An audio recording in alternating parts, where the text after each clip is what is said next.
Foundations of Amateur Radio. When you begin your journey as a radio amateur, you're introduced to the concept of a mode. A mode is a catch-all phrase that describes a way of encoding information into radio signals. Even if you're not familiar with amateur radio, you've come across modes, though you might not have known at the time. When you tune to the AM band, you're picking a set of frequencies, but also a mode, the AM mode.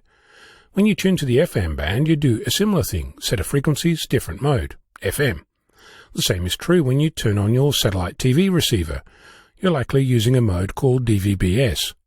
For digital TV, the mode is likely DVB-T, and for digital radio, it's something like DAB or DAB+.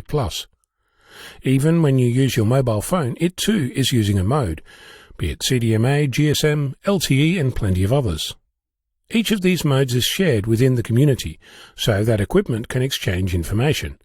Initially, many of these modes were built around voice communication, but increasingly, even the basic mobile phone modes are built around data. Today, even if you're talking on your phone, the actual information being exchanged using radio is of a digital nature. Most of these modes are pretty static. That's not to say that they don't evolve, but the speed at which that happens is pretty sedate. In contrast, a mode like Wi-Fi has seen the explosion of different versions. During the first 20 years, there were about 19 different versions of Wi-Fi. You'll recognize them as 802.11a, B, G, J, Y, N, P, AD, AC, and plenty more. I mention Wi-Fi to illustrate just how frustrating changing a mode is for the end user. You buy a gadget, but it's not compatible with the particular Wi-Fi mode that the rest of your gear is using. It's pretty much the only end-user-facing mode that changes so often as to make it hard to keep up. As bad as that might be, there is coordination happening with standards bodies involved, making it possible to purchase the latest Wi-Fi equipment from a multitude of manufacturers. In amateur radio, there are amateur-specific modes, like RTTY, PSK31, even CW is a mode.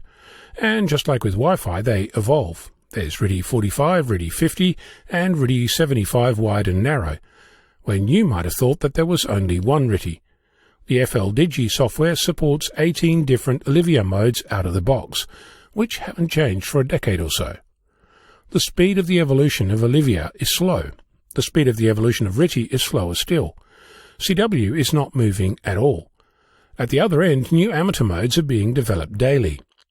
The JT modes, for example, are by comparison evolving at breakneck speed, to the point where they aren't even available in the latest versions of the software.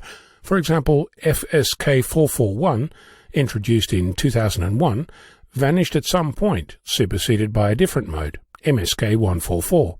It's hard to say exactly when this happened.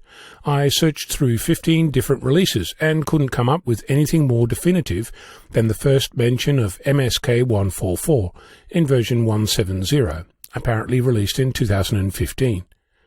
My point is that in amateur radio terms there are modes that are not changing at all, and modes that are changing so fast that research is being published after the mode has been depreciated. Mike, Whiskey Bravo 2, Foxtrot Kilo Oscar, published his research, Meteor Scatter Communication with Very Short Pings, comparing the two modes, FSK441 and MSK144, in September 2020. It makes for interesting reading. There are parallels between the introduction of computing and the process of archiving.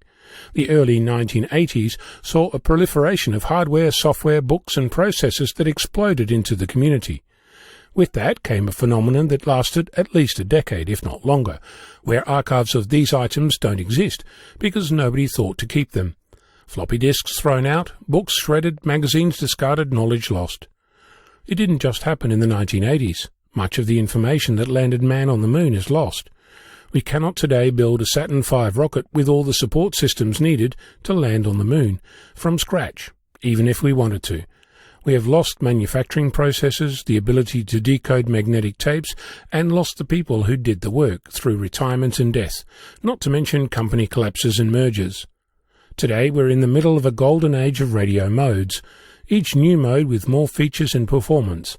In reality, this means that your radio that came with CW, AM, FM and SSB will continue to work, but if it came with a specialized mode like FSK441, you're likely to run out of friends to communicate with when the mode is depreciated in favour of something new.